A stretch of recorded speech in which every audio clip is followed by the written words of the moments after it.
play that Chinese Song Dynasty Chukanu Rush that everyone knows and loves so much. But here we go. Game on. Game is getting started here now. And remember, folks, this is lower bracket, so best of 3. We already gave these people enough of our time. They don't get 5 games in this series. They have to go deep if they want to earn that. And, well, BC, he's going to earn it the expected way. The English villager pool immediately. Yeah, you said 5 games. Well, we got 5 vills coming across the map as well. BC also has his scout ahead of him as to kind of lead the way, make sure that B doesn't, proactively scout it out. And B, unfortunately, making a big circle around his base with his scout. Whoops. And has a forward gold as well, which will allow Beasty to immediately get some pressure down.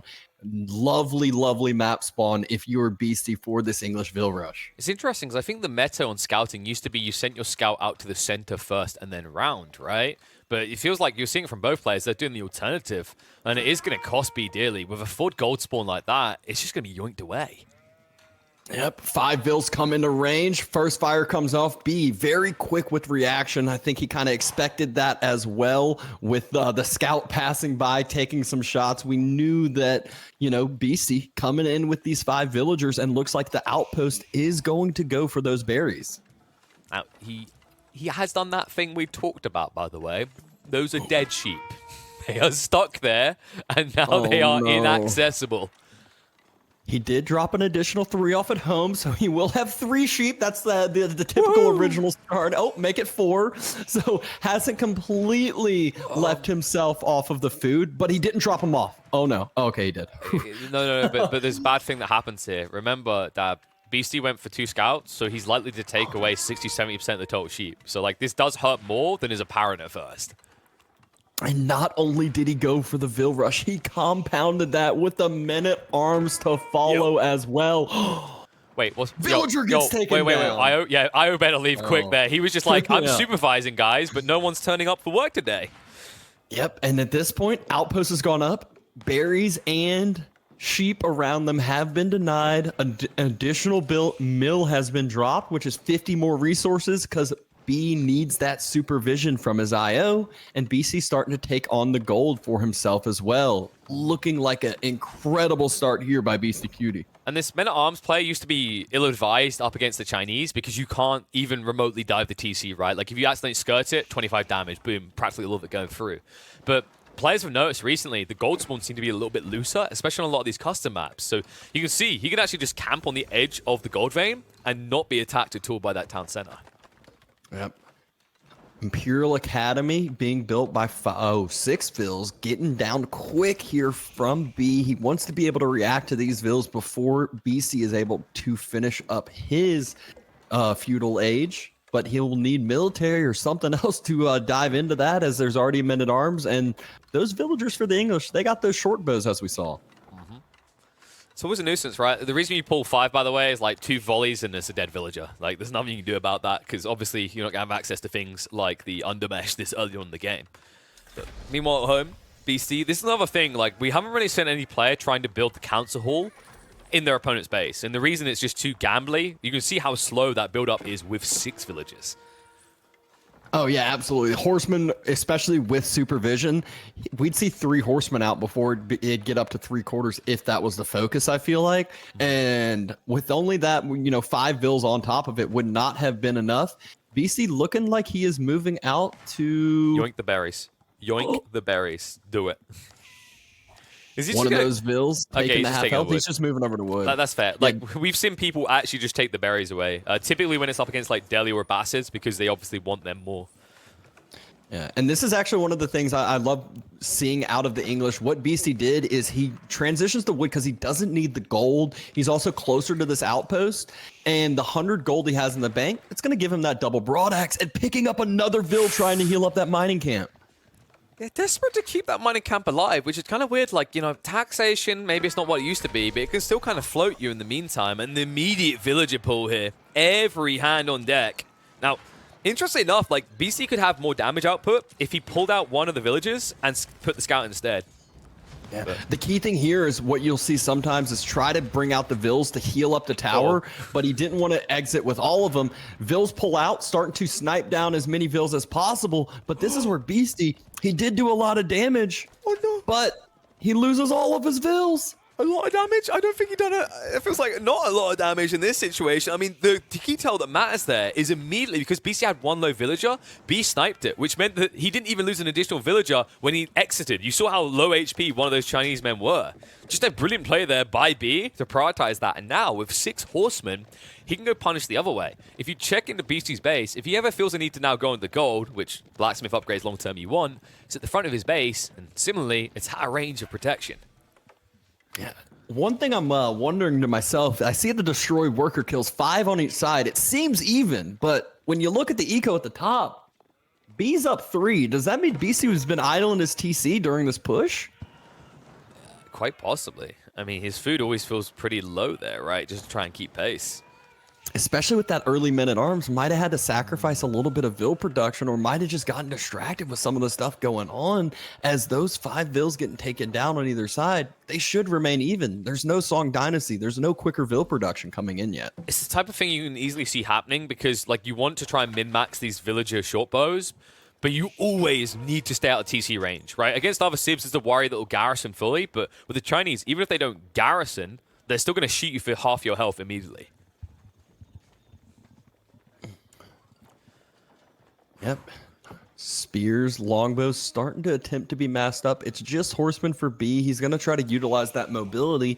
Beasty proactively dropping some walls, protecting in the wood line. And there's not going to be a lot of room for those horsemen to run around and get into some damage on Beasty's base. So Beasty's like, the original plan didn't quite work.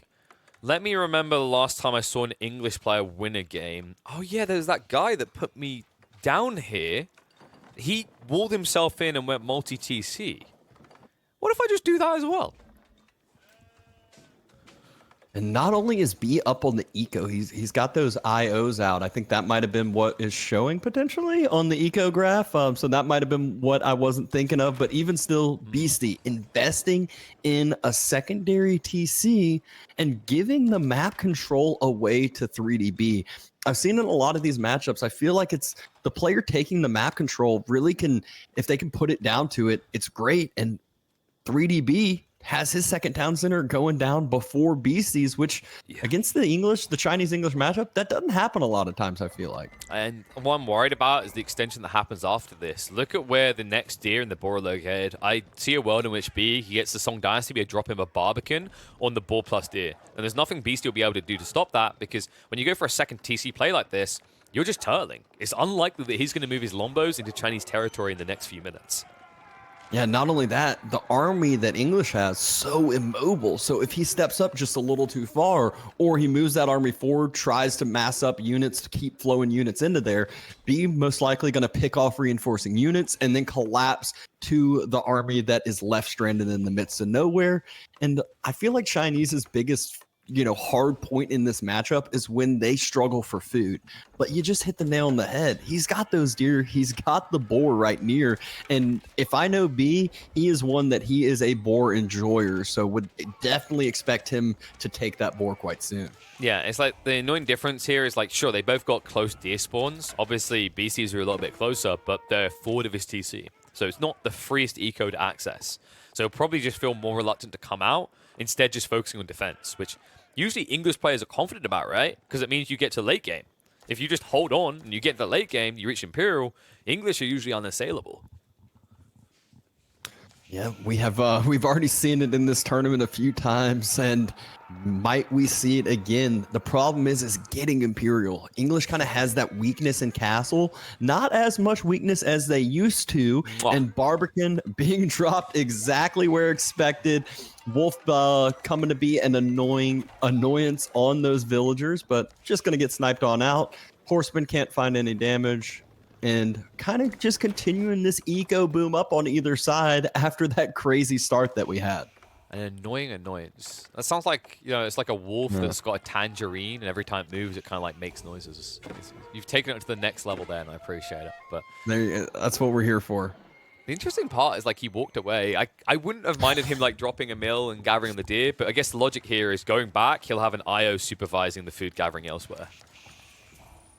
Yeah, it still hasn't taken the boar or pulled the boar into the Barbican, but that, again, might be down the road just a bit. Horseman circling, attempting to find damage, but still scouting out, and we'll be able to see what Beasty has planned in his base, which range damage coming through for that longbow mass that English loves. It's not just the longbows as well. Like, one of the crazy things is this impacts TCs, and no Civ benefits more from that than the English with their double arrow fire out their town centers. Yep. So Archers are going to push the deer in.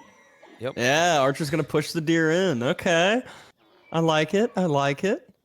Just not paying attention now. all on one spot, though, is the goal. Get them on one spot with the boar as well.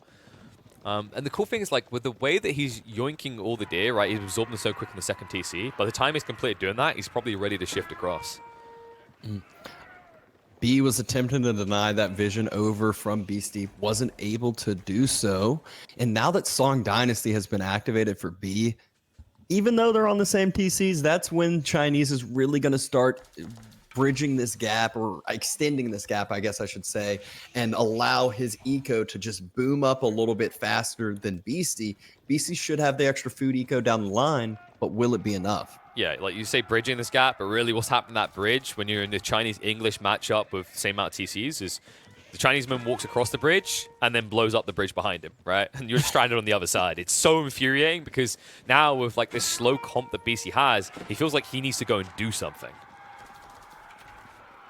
Yeah, the problem, we already talked about it, is if he finds himself pushing a little too far forward, he's going to leave his back end exposed, bringing a Vil up with this. So wants to take that map control back, drop an outpost, extend that network of castles bonus out to allow his army to get those buffs they so desperately need. The thing is, like, if you look vision-wise, consider that B, like, he's gone up Song Dynasty. That one scout he has limited vision now. So he probably is unlikely to scout this out. And you can see he's trying to, like, cut off reinforcements. But the cool thing is Beasty done this on such a delay that he doesn't really need more reinforcements right now, right? This is actually quite a sizable army he's pulled towards the base. Yeah, it has a significant amount of longbows. The thing there is B's already ready with a good archer mass. We do see some reinforcing units are getting picked. B, 28 archers isn't anything to take lightly, has 9 more in queue. Looks like he, you know, that's the perfect counter unit for BC's whole mass technically, even though the longbows have that range on them. If B is able to take a winning fight, he can easily continue to snipe down those longbows, close the gap, and the outpost does get denied. That's a stinger, especially when you consider now what's been revealed to you at the same time. Like, you get the info of just how many archers there are. I wonder if BC was kind of suspecting maybe Chugin knew on the horizon. It's a pretty cool play by B to stick with archers. A little bit faster, sure, less DPS, but I think it's better for gap closing on these longbows consistently. Yeah, the Chuknu have just that little bit of shorter range. They do that crazy amount of DPS. We've heard it so many times that they're that unit that doesn't have a counter, but archers just as effective, especially if you get that mass up. And we're going to already see this movement speed, gap closing ability, B trying to close the gap on this immobile army of the English. And if this gets cleaned up too much, BC's not going to have a way back in this game. He's trying to find a way out, trying to find a way to escape. He's definitely not going to find a way back home for free anyway. There's going to be a toll to pay to pass by the bees. You can see he's taking his time about it. It's going to force the Paling's commitment. But BC, this means that you're now immobile. You just have to stand and guard. And there it is. Spearman trying to close the gap on the Horsemen. Horsemen just want to pull those spears away, allow those archers to just fire down on the longbows, fire down on anything, because B has the numbers there. B has this win here. Horseman still circling, gonna try to get towards those longbows, get a nice little charge, and then get towards those archers on the opposite side. And heavily winning fight for 3DB here. That was just disgusting out of B. And it wasn't even pitch perfect, right? There was a moment where he had archers and horsemen moving together, which slowed the disengagement from the spears. This could have been even more imbalanced in favor of him, but yet look at the outcome of this battle, right? Think about the destroyed value. Each of those longbows going down in exchange for an archer is a bad exchange already, considering longbows cost 10 more resources compared to those archers. Just trying to find some damage with the spears before they give their life away for the cause, the greater good over here. They were able to pick up one Vil, but don't think they're going to be along for this world too much longer. Yeah, they should be wiped out now. Now, of course, Beasty does have a second wave behind this back at base, right? He's even now stepping into Men-at-Arms. An interesting choice, because at this stage, I don't really think they're that tanky, especially when you're up against this many archers. Like, if you get up to 20 or 30 of them, maybe. But do you really want to have 20 or 30 Men-at-Arms in Feudal Age with the way this is playing out? Yeah, no, not at all. What I kind of find myself when I am English and pumping a few Men-at-Arms in Feudal, it's usually because I don't have the wood to sustain the spears, but I want to keep up production. I'm focusing on that longbows, and then, you know, I'm like, all right, well, a couple Men-at-Arms will be better. But it is a kind of balanced swap. He's still producing spears, Men-at-Arms, and longbows. But B, using this victory to go up to Castle Age as well as still having the military numbers. I feel like I'm watching Robin Hood, the Disney movie or something here, because there's a bunch of greed going on in this kingdom. Although it's not the English kingdom, it's the Chinese one. B was flirting around 2,000 gold. He finally put it to work on a tech up, but look at his bank right now. If he just sorts his food, he could just 1-2 step up into Imperial. But more importantly, he can get all of these Castle Age upgrades, all of these Castle Age units out, including some Nest of Bees. It looks like he might have just bought some wood if he dropped a market or just gotten a lot of wood into the bank from his 32 villagers on wood, and can easily start pumping siege, can start pumping units out, which he already has a mass of. Upgrades are coming through. Another great solution to Men-at-Arms as well, right? Like, they're just so slow, they get saturated. And uh-oh, Beasty caught out being greedy. This is the problem. When you go for the 2 TCs, the farm setup feels a bit delayed. You feel encouraged to come out in the mid-map like this. And ultimately, he's going to be punished for it as B dives towards Beasty's base. Notice that he's just buying time, because the best move Beasty can make right now when he sees a tech up like this is to try and use his military advantage to do damage. Yeah, the problem here now is there wasn't really that big of a military advantage. Numbers somewhat even. B is pushing forward, getting some more Vil kills with the archers that just finished their upgrade. There is that front line of Men-at-Arms just kind of chasing those down. A few archers or longbows in the base of B, but it's just kind of drawing Beasty's attention and allowing his Castle Age techs to come through and get this bigger benefit. Yeah, and the tech that's important, you can see it queued there. It's the range damage upgrade. You already saw that you can essentially one-shot these Men-at-Arms. Like, this is what I was worried about. And even more so with this tech up. Like, this is before the tech up is really realized when you think about it. Sure, he's got the upgrade into Castle Age Archers, which is an extra 2 damage, I think. But even if that wasn't there, like, this Men-at-Arms count feels kind of sluggish and slow, right? It feels like Beasty is trying to dip into too many ponds in terms of his choices, right? Or rather, let's put it this way. He's at a buffet, and he's kind of overeating here. He's like, I want to try a little bit of hummus, I'll have a little bit of the beef, then a little bit of the turkey, and all of a sudden he can't move. Y'all's buffets are a lot different than American buffets. I mean, it's an all-you-can-eat buffet for him, for sure, right? Like, so it's kind of fitting that theme. Oh, but Beasty just completes his tech up. He's moving forward with his army, but we all know that right when you complete that tech up, you don't get those upgrades through. The Nest of Bees is arriving. It's not just horsemen. There's some lancers into the mix as well, and just going to be pushing forward towards Beasty's base, as well as walling off the western side. Well, hummus might be important, because at this rate, Beasty might be humming at us and wondering what the hell he can do in game number 2, because the bees are here. And with a second one on the way, I don't think these Men-at-Arms are going to last much longer. Very underwhelming first shot, I might add, though. I really wanted to feel the impact, but he didn't want to join me in the Nicolas Cage moment, you know? And Beasty just forced to pull his longbows away and let his melee mass die to that Men-at-Arms mass. He does have a Springald Q. The problem is he just gave away his whole entire front line. He does have longbows, but Lancers, yeah, they can start getting kited out by 25 longbows that are veteran age now. But there's archers, there's Nest of Bees behind that. If it were just a few Lancers, that's one thing. But B has the whole array. And you're forced to go into Springalds now. What was the tech up choice, actually? I didn't catch it. He did go White Tower, right? No, King's Palace. It's right there next to gold. Oh, you're right. It is. Oh, God. Beasty's done this before. He done it against Vortex, and it cost him a game.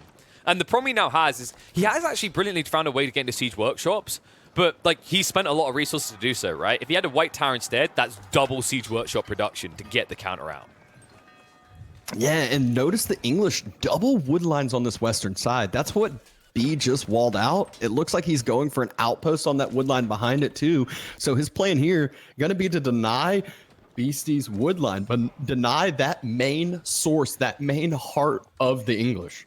Yeah, I mean, the awkward part is, like, Beasty still just has so much wood access on the eastern side, and B has parked himself west. It's kind of a frustrating situation where there's not much wood left to deny over here. So I think BC will get the solution out. The question mark is, like, will he get the space? Because I think there is a way in which B can contain him, so you don't really feel like you're up against this 20 racks English, right, with 8 farm clusters or whatever. Like, that should be his goal now, is to kind of park in the middle, wait a little bit while restricting what BC can get on the map. And then, like, what's the next natural step on a map like this with all the stone in the center when you're playing the Chinese? Keep. No, keep going. You stopped at 3. That doesn't sound like the Chinese to me. No, it's more like 7, 8, 9 keep, something like that. But Beasty trying to at least expand out his protection, expand out his side to a point where he can maybe take advantage of some of that room on the east, take advantage of that other wood line that he will be forced to here in just a little bit, I believe. I would love to just see B either get his second Castle Age landmark, right? Get his hands on that movement speed, which could be huge here, especially for the Lancers, or just go Imperial Age. Like, his resource pull is actually good enough. I think he's still setting up the rest of the farms, but in the next minute, this could easily be another tech advantage in favor of B. Yeah, and with those units firing down on the farms actually will be denied forward, and a ton of more vills being idled on the backside. A few more vills being taken out, as this isn't just a few Lancers. This is a full-on raiding party. Mangonel's trying to shoot. Villagers sent back, but this isn't in time. You haven't cleared the raid yet. But it's fine, Dabston. He's got the King's Pass. He can afford to replace these. He might wish. We talked about this. He might wish he had a white tower there right now, though. Obviously, it would have been the other side. But the crazy part is, like, if you had a white tower, you could posture at the front of the base. You probably still need defenses on the left side. I think just BC has this issue where he's spread out for so much resource gain that he's left himself fully susceptible to these Lancer raids. And even with 36 Spearmen, it feels like he has no way of reacting quick enough. Yeah, you saw Lancers splitting on both sides. He does have Spearmen clearing those up, but there's 3 Spearmen against 6 or 7 Lancers, so trickling units in, and just all you see are yellow bodies on the ground and 1 or 2 Lancers. By the time they get cleared up, they've kind of already paid for themselves. But spear counters cavalry, Dabston, come on! Unfortunately, you gotta have numbers still. B has easily been able to show us that the eco behind this, Chinese eco going untouched while you're getting to put on the pressure against English, it looks like it's going to be more than enough as another set of Lancers find a huge massive vills on the gold mine, and more of BC's villagers are going on home. Oh, and B, if he'd been a little bit quicker on the peel, he actually would have bought himself an extra 5 seconds wailing on these villies. So there's a few left alive on the backside, and remember, he's got additional units to play with here. While all the spears are playing with themselves behind the base, it's time for B to start knocking at the door again. Yeah, only thing I'm worried about for B, he is trading a lot of his military. Beasty, he's up at 74 now. He has that number, and if he just kind of gets this ball together and starts grouping it up and pushing forward and forcing a reaction from B, that's where Chinese will find it hard to kind of break up this ball from the English. But he does have the recipe for it, which is nest of bees and the siege corner. So B is kind of just role-playing every element of B that's possible in this game. If there was honey, he'd be getting it. Sadly, there's not. But what he has got is the Nest of Bees unit, and he's stinging like a bee. A swarm of bees, right? The Lancers on each flank. Archers coming in as well. Like, he's never taking just one fight until he feels confident that he's clearly stronger than Beasty. Yep, steps up just a little bit. Oh, Mangonel shot got on every single one of those archers? Yeah, and here's the issue. The archers are the defenders here. B doesn't have a front line to protect the bees. He needs to turn the bees around and just give their life up and hope to get as much damage as possible, because the spears are about to get us around. Spears are going to be able to chase those down. Lancer's not going to be there in time. He does have a lot of Springolds, but Springolds isn't what you need to clear this infantry mass, and B might have just overstepped a little bit. Those are his babies. They need to get him out. They're screaming, Papa, help us instead. Dad says I can just have more of you. It's fine. Kids, I can make more. Don't need him. Both FTBs down. We'll at least get the Springolds out. But that's a pricey loss for B here, considering how little it cost BC in return.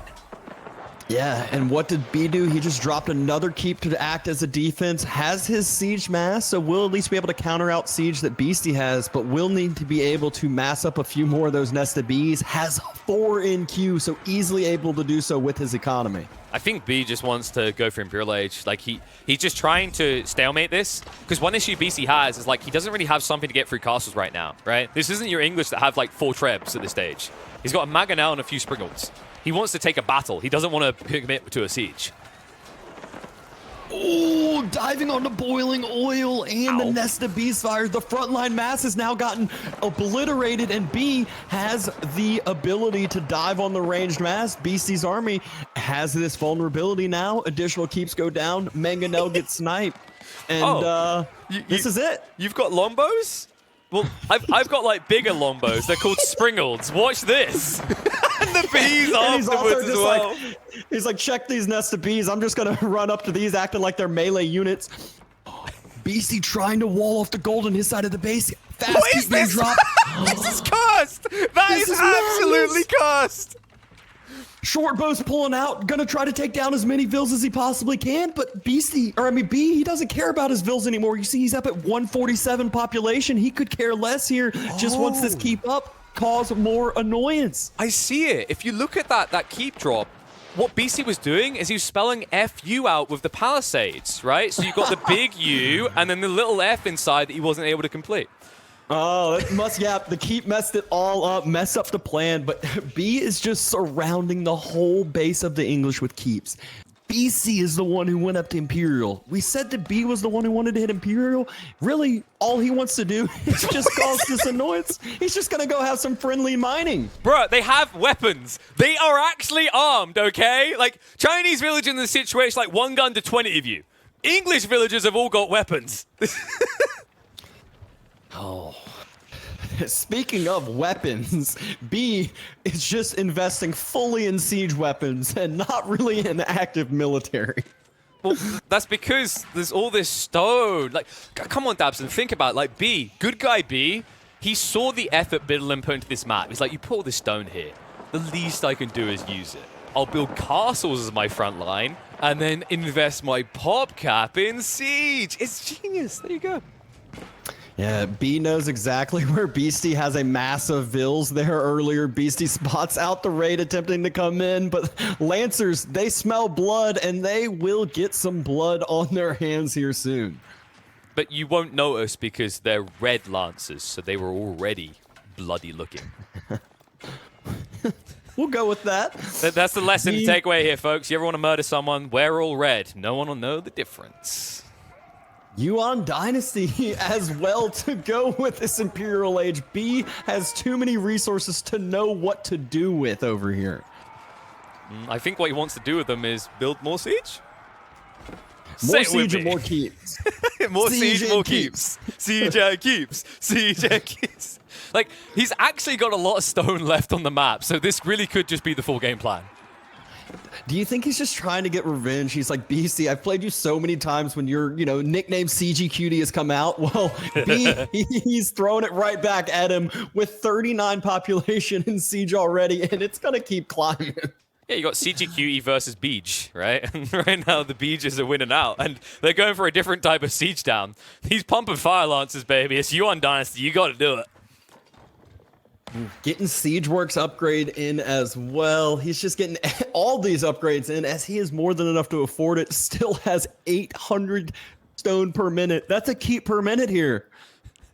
And believe it or not, because of the Chinese with their build speed, it will be a keep per minute.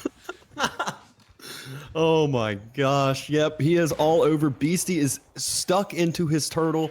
Has a Treb starting to siege down one of the keeps. Has some Windguard Raiders on the way.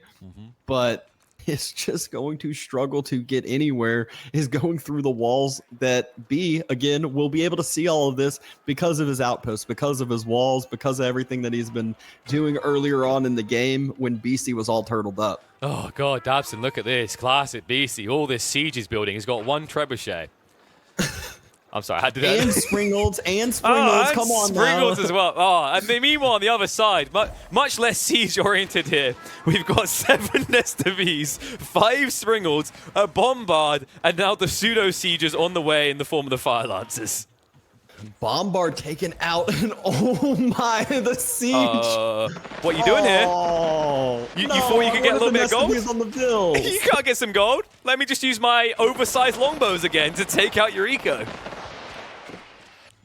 Yeah, and the question is how is BC going to be able to react to the siege mass? That's so many Nesta Bs that you can basically just take out units before they get onto your Nesta Bs mass. Like, I'm really still trying to figure out what these guys are hoping to find on this side of the map, other than walls everywhere. Like, BC is desperate to make a raid happen. That's why he's going to the Wingard Raiders. You don't get a great discount, but you build them fast. He just needs to find a way of killing the economy. Because, as we know, just like in real life, there is nothing that truly beats the Chinese economy. Not at all. Looks like BC is trying to do exactly that, trying to break through the walls. Maybe there might be a chop through over there on that side. Springald's pushing up. Fire Lancers, hand cannoneers popping out. That looks like an easy mass to be cleared up if I were B. And then he just falls back to his keep with his siege, and the infantry units, they can't do anything to, again, go take those out. Are we sure that B is CIS and not just American? Because, you know, he's partying like it's the 4th of July here. The amount of fireworks going off in these battles, it's just... And there's just still no answer. Like, it just feels like BC is always on the back foot here. There's just so many Springles, and remember, it's clock tower Springles. So you can't just trade out 1 for 1. And speaking of that, he just traded all of his Springles for the rest. Nesta Beast turned around and took down the whole entire mass. BC is down to 23 military. B has more siege than BC has military. Like, honestly, I'm pretty sure Nesta Bees were meant to be used at range. But they look more like giant shotguns in each of these battles we've seen in the last few minutes. This is pretty disgusting, actually, what he's doing. And in some ways, BC put himself in this position when he didn't add in cavalry, right? Like, he was playing a static comp, which made this work so well. And now with this delayed arrival into cavalry himself, he's up against all these keeps and also now up against hand cannoneers. Hand cannoneers that should be countered by horsemen. But if you ask any of the pros, they'll tell you that's simply not the way that works out. Yeah, and the Fire Lancers are streaming into BC's base, just gonna throw in all of these resources into this mass. B doesn't have a care in the world. 6,000 food in the bank, 2,000 gold. Yeah, BC has the same amount of food. He doesn't have the other resources to be able to spend. He doesn't have the other resources to be able to keep up this production. Beasty, well, except for maybe a sheep bug or something happening, we know he's the type of player that will hang in there to the bitter end, but it's getting more and more bitter as this goes on. Nesta Bees, even if you can access them, they're so bloody tanky. It's wave after wave to cover any sort of onslaught towards them. And now you're up against mass Fire Lancers with the heal factor from the Spirit Way. Good luck. Yep, Nesta B is just creating a full line, firing out, taking down keeps like they're trebuchets, essentially. Spears pushing up, trying to take down those Fire Lancers while a couple of the horsemen circle around to take maybe one Nesta B's down. Congrats. Maybe two. When we a little second. No. This is the hand cannoneers now as well. So, like, even if you prioritize the Nesta Bs, the premium unit is arriving. B, close to having 20 hand cannoneers, even just 20 Fire Lancers on top of this. It's the perfect combo at this stage. And you know what is missing from this combo, Dabston? I feel like it's been a little bit too long since we've seen another castle. Oh, right as he takes down this keep, I am sure to see a nope, and it's just next to the Wingard. Again, doesn't have a care in the world, doesn't need these vills. If all the vills die, they're just going to be replaced by Fire Lancers. Takes down the Trebuchet on the other side. Siege has non-stop been firing this whole entire time. I don't know what, like, silence sounds like anymore. All I can hear are Nesta Bees. It's just ridiculous. He just turned a Wingard into a Lose Guard right now because it's constantly guarded by this castle. Nothing coming out of here is going to feel safe. Villagers are sure to keep moving up, keep dropping outposts and keeps as well. Has enough for 2 more keeps in just a second. The one for BC sure to go down in a second, and there's still Fire Lancers streaming all across the map. And they're just going to flood through from here, right? Like, there's limited castle defenses. It's not like he's the Chinese with 1,000,001 keeps. This is kind of the last bastion of hope for Beasty. The laying of his base makes it hard to rely on Wingard Raiders. And look at what he's massing. Spearmen. In this situation, you never killed the nest of bees, which means all you're going to accomplish with this is turning bodies into, hopefully for you, an unbreachable wall, right? We're talking like, I don't know, zombie apocalypse levels of we'll turn the dead into defenses here. It's the only way he holds.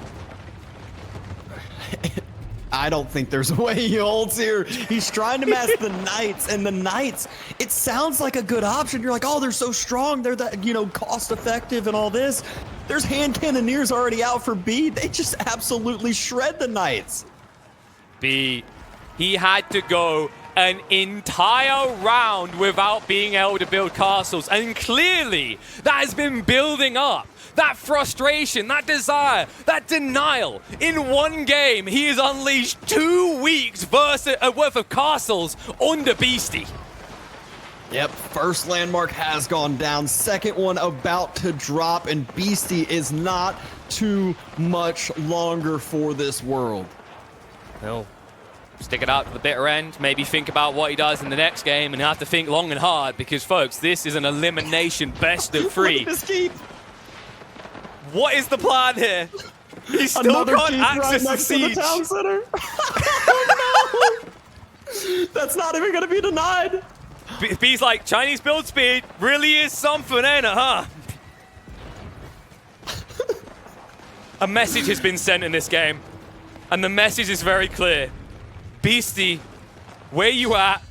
Because you ain't in game 1.